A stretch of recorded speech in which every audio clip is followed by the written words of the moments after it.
तो now last one, the, resistance. ठीक है, रेजिस्टेंस का फॉर्मूला हमें पता है, ओम्स लॉ से V इज इक्वल टू होता है आई आर। आर पता करना है, R is electrical resistance, so it will be equal to V by I. Unit क्या हो जाएगा, इलेक्ट्रिक पोटेंशियल की होती है वोल्ट और करंट की होती है एम्पियर, तो वोल्ट अपॉन एम्पियर इसकी एसआई यूनिट हो जाएगी। ठीक है, now this electrical resistance R, तो V हमने ऑलरेडी फाइंड आउट किया हुआ है। ठीक है, ऑलरेडी ये डिराइव्ड है, m raised to power 1 l raised to power 2।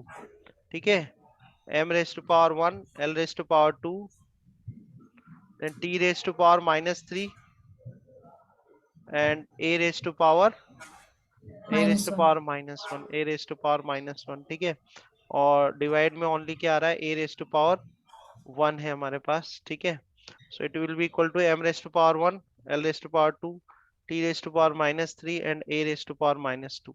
ठीक है, बिल्कुल करेक्ट है, एब्सोल्युटली करेक्ट है ना। चलो अभी ऐसा करते हैं कि हम ये क्वेश्चन सॉल्व कर रहे होते हैं और हमें क्वेश्चन ही एक ही दिया है कि भाई आप तो इलेक्ट्रिकल रेजिस्टेंस जो है उसके हमको बताओ क्या होती है डायमेंशनल इक्वेशन, है ना। पीछे पीछे से हमारे पास कुछ है ही नहीं देखने के लिए, तो फिर क्या करेंगे हम। तो देखो क्या करते हैं उस केस में, ये रेजिस्टेंस हो गया आपका आर, आर के बाद कर दिया वी अपॉन आई। अब आप जानते हैं जो वी है, आई जो है ना, आई तो फंडामेंटल क्वांटिटी है, वी जो है वो फंडामेंटल क्वांटिटी नहीं है। तो आप वी का फॉर्मूला लगाओ, वी का फॉर्मूला क्या होता है, डब्ल्यू बाई क्यू होता है। V का फॉर्मूला क्या होता है बेटा, W बाई क्यू होता है। अभी देखो आप, Q क्या है, चार्ज है, W क्या है, वर्क है। अगेन W जो है वो क्या है, W जो है हमारे पास वो अगेन डिराइव्ड क्वांटिटी है। तो देखो अब अगर इसकी एसआई यूनिट लिखी जाए यहाँ पे, अगर हम एसआई यूनिट लिखें तो W की क्या हो जाएगी, जूल हो जाएगी, चार्ज की क्या हो जाएगी, कूलाम, और करंट की हो जाएगी एम्पियर। अब देखो जूल हमें पता है ना, जूल हमको पता है, जूल को हम क्या कर सकते हैं, जूल का आप जैसे अगर रफ में आप एमसीक्यू क्वेश्चन कर रहे हो तो एमसीक्यू में इतना कोई जमा जमा के करने की तो रिक्वायरमेंट है नहीं, आप तो सीधे करो। जूल क्या होता है, न्यूटन इंटू मीटर होता है। ठीक है, कूलाम क्या होगा, Q is equal to I T होता है, तो एम्पियर इंटू सेकेंड हो जाएगा, और ये एम्पियर हो जाएगा। ठीक है, न्यूटन को क्या कर सकते हो आप, M1 L1 T-2 करोगे, इसको L1 कर दोगे। ठीक है, ए और ए मिलके ए स्क्वायर हो जाएगा, तो ए की पावर 2 हो जाएगी और टी की पावर 1 हो जाएगा। तो यहाँ से आप क्या करोगे, m raise to power 1 l race to power 2 t raise to power -2, ये ऊपर जाएगा -3 हो जाएगा, और a रेस टू पावर -2। ठीक है, तो देखो अब कोई जरूरत नहीं है, आप चेक करो पीछे से भी, m raise to power 1 l race to power 2 t raise to power -3 a raise to power -2। आप एमसीक्यू क्वेश्चन कर रहे हो तो आप फटाफट इस तरह से सॉल्व कर देना। ठीक है, आए समझ में, है ना। Yes sir. ठीक है, प्रैक्टिस होने के बाद फिर आप करो फ्रीली उनको। चलो कुछ और क्वांटिटीज देखते हैं। ये अब जो क्वांटिटीज हैं ये एक्चुअली आपके पास आ गई, रोटेशनल मोशन एक चैप्टर है उसकी है। अच्छा ये ट्राई करोगे क्या, इनमें ट्राई करना चाहते हो। So in this question we have quantities, angular speed, angular acceleration, torque है, और है मोमेंट ऑफ इनर्शिया। तो देखते हैं वन बाय वन लेते हैं, है ना। फर्स्ट वाला जो है, first is angular speed. Angular speed का फॉर्मूला ने दिया है कि angular speed is equal to angular displacement divide by time. ठीक है, थोड़ा हम इसका बैकग्राउंड बताते हैं आपको कि आपको आइडिया हो, है ना। जैसे कोई बॉडी क्या कर रही है, सर्कुलर मोशन कर रही है। सर्कुलर मोशन में पहले वो ए पॉइंट पे थी, कहां पर थी, ए पॉइंट पे थी। कुछ टाइम में वो ए पॉइंट से चल के कहाँ आ गई, बी पॉइंट पे आ गई। तो ए से बी तक जब वो आई तो उसने कितना टाइम लगाया, डेल्टा टी टाइम। समझ रहे हो बात को, ए से बी तक जब वो आई तो उसने कितना टाइम लगाया, डेल्टा टी टाइम। और ए से बी तक जब वो मूव करी तो उसने जो ये सेंटर है उस पर कितना एंगल सबटेंड कर दिया, डेल्टा थीटा। तो ए से बी जब उसने सर्कुलर मोशन करा, ए से बी, तो जो एंगल उसने सबटेंड करा है उस एंगल को बोलते हैं एंगुलर डिस्प्लेसमेंट। क्या बोलते हैं उस एंगल को, एंगुलर डिस्प्लेसमेंट बोलते हैं। डिस्प्लेसमेंट। आई बात समझ में। तो ये डेल्टा थीटा क्या हो गया, एंगल हो गया, और डेल्टा टी क्या हो गया, टाइम हो गया।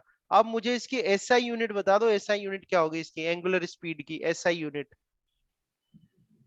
बोलो। Delta theta, sir, delta sir theta क्या। स्पीड का ऐसा यूनिट हाँ ओमेगा जो है ना, एंगुलर स्पीड, इसकी एसआई यूनिट क्या होगी। अभी अपन ने इतने मीटर सारे पर सेकंड स्क्वायर। नो, मीटर पर सेकंड। अरे अभी अपन ने फॉर्मूले लगा लगा के, देखो मेरी कितनी मेहनत क्यों कर रहा हूँ मैं, बार बार क्या लिखता हूँ देखो। SI unit of Q is equal to SI unit of I T. तो अब आप यहाँ पर क्या करोगे, SI unit of omega is equal to SI unit of this quantity, करोगे नहीं करोगे, है ना अभी सर शुरू बट में। वो वाला चार्ज था ना, ये एंगल है। हाँ तो बोलो ना, एंगल के एसआई यूनिट नहीं होती क्या। कुछ तो होती होगी एंगल के। ये डायग्राम मैंने अभी बनाया नहीं बनाया डिग्री। आज, आज क्लास ली थी जब नहीं बनाया, देखो ये रही, देखो ये बनाया ना एंगल, प्लेन हाँ एंगल। क्या होती है इसकी हाँ। SI unit? थीटा। क्या? हाँ हाँ, रेडियन। यूनिट यूनिट रेडियन होती है, ठीक है ना। तो क्या आ जाएगा बताओ मुझे, अब यूनिट बता दो क्या आएगी, एसआई यूनिट क्या आएगी ओमेगा की? एंगल की क्या हो जाएगी, रेडियन हो जाएगी। Yes sir. इसकी तो रेडियन हो जाएगी। और टाइम की क्या होती है एसआई यूनिट? टाइम की एसआई सेकंड। यूनिट सेकंड होती है। तो एंगुलर स्पीड की एसआई यूनिट क्या हो गई, बोलो?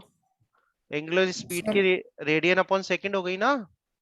नहीं, हाँ ऐसे ही तो करते आ रहे हैं ना। अब मैं इतने क्वेश्चंस क्यों इतने स्टेप्स लिखता हूँ, इसलिए तो लिखता हूँ। देखो ना, SI unit of eta is equal to SI unit of this quantity. देखो शुरू से नोट्स देखो आप, जितने भी नोट्स हैं सारे, है ना। तो आपने एसआई यूनिट ऑफ हाँ। ओमेगा निकाला, तो एसआई यूनिट ऑफ ओमेगा मतलब SI unit of this quantity. तो SI unit of this quantity क्या हो गया, रेडियन अपॉन सेकंड हो गया। आया समझ में? अब हम तो यस आपसे, सर। अब हम आपसे कह रहे हैं कि भाई इसका जो है, इसका आप हमको डायमेंशनल इक्वेशन निकाल के बताओ। तो डायमेंशनल इक्वेशन क्या होगा बोलो इसका, डायमेंशनल इक्वेशन क्या बनेगा इसका, बोलो? Sir R1। मास, मास आ रहा है क्या इसमें, मास आ रहा है क्या? मास है क्या बोलो? मास नहीं है ना, 10 की पावर 0। लेंथ है क्या इसमें? लेंथ लेंथ नहीं है ना। 1। तो लेंथ की पावर, लेंथ कहाँ है इसमें? है ही नहीं। लेंथ सर की यूनिट तो रेड मीटर हाँ। होती है ना, मीटर होती है। मीटर यस कहाँ है सर। इसमें, है ना। अच्छा टी आ रहा है क्या, टी आ रहा है, सेकंड ऊपर जाएगा तो क्या हो जाएगा, -1 हो जाएगा। ठीक है, ये इसकी ऐसा ये इसकी होती है dimensional equation. m0 L0 T⁻⁻1। Radian को डिनोट नहीं करते हैं यहाँ पे, ठीक है। तो ये इंपॉर्टेंट है, इसलिए ध्यान रखना। सर रेडियन को क्यों नहीं डिनोट नहीं करते? डिनोट, रेडियन यहाँ डिनोट नहीं होता है, ठीक है। जब आप इसकी डायमेंशनल इक्वेशन मेंशन करोगे तो जो डायमेंशनल इक्वेशन लिखी जाएगी, ठीक है, तो इसकी एसआई यूनिट क्या हो जाएगी, sir radian m divide by m raise to 0 l raise to 0 t raise to -2। T⁻²। ये आ गया, ठीक है। ये अल्फा सॉल्व हो गया। सी वाला भी कर देते हैं। सी क्या दिया हुआ है आपको, टॉर्क। टॉर्क का फॉर्मूला बहुत इजी है, टॉर्क का फॉर्मूला है फोर्स इंटू रेडियस, ठीक है। तो बता दो जल्दी से इसकी एसआई यूनिट क्या होगी, फटाफट देखते ही बता दो। SI unit of torque, force into radius. Force की क्या होती है एसआई यूनिट, बोलो? फोर्स की एसआई यूनिट क्या होती है, न्यूटन। न्यूटन होती है। रेडियस तो डिस्टेंस हो गई, डिस्टेंस की क्या होती है एसआई यूनिट, मीटर। मीटर। ये इसकी एसआई यूनिट हो गई। डायमेंशनल इक्वेशन क्या होगी, m1 L1 T⁻², L⁻1। तो ये बन जाएगा आपके पास m1 L2 T⁻²। और ये बन गया आपकी टॉर्क की डायमेंशनल इक्वेशन। आया समझ में? ठीक है। डी वाला क्या है, moment of inertia. Moment of inertia का फॉर्मूला होता है I m r²। एम इसमें होता है मास, आर होती है रेडियस। तो इसकी सबसे पहले बता दो एसआई यूनिट क्या होगी इसकी, जल्दी से, फास्ट सर क्विक। सर वो रेडियस टॉर्क इज हाँ बोलो। सर l रेज टू 1 है ना वो? हाँ तो वन और हाँ हाँ okay one okay. One two हो गया ना, ठीक है। Yes sir. चलो इसका बता दो, ऐसा यूनिट बता दो इसकी जल्दी से क्या होगी, फटाफट बताओ जल्दी। एम मास है, आर रेडियस है, तो ऐसा यूनिट क्या हो गई,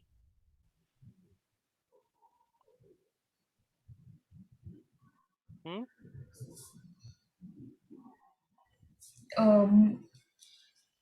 kg कितना बाय टाइम लगेगा, ऐसा यूनिट मास की क्या होती है, ऐसा यूनिट बोलो, जल्दी बोलो। kg। केजी होती है ना, किलोग्राम। और रेडियस का हाँ स्क्वायर तो मीटर स्क्वायर हो जाएगी ना, ऐसे फटाफट, है ना। और अब हाँ। आई कर दो, ठीक है। m की पावर 1 हो जाएगी, l की पावर 2 हो जाएगी, t की पावर 0 हो जाएगी, ये बन गया, ठीक है। आ रहा यस सर। है ना। ऐसे करना है, चलो और देखते हैं। अब ये कुछ इलेक्ट्रिकल क्वांटिटीज है ना। सर लास्ट स्लाइड पे जाओगे, मुझे लास्ट क्वेश्चन हाँ मैं लिखना जा है। रहा हूँ, एक सेकंड।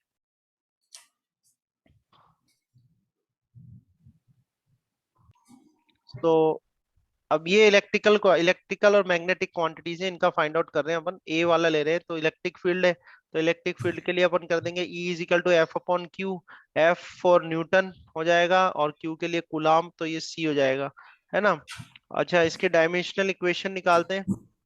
तो डायमेंशनल इक्वेशन, फोर्स तो हमें पता ही है, m1 L1 T⁻² होता है, ठीक है, कूलाम के लिए IT कर देंगे तो यानी A की पावर 1 और T की पावर 1 कर देंगे हम, है ना। तो यहाँ से आपके पास बन जाएगा m raise to power 1, L race to power 1, T raise to power -3 and A raise to power -1। Very good, आ गए आपको। ठीक है ना, क्या आ गया।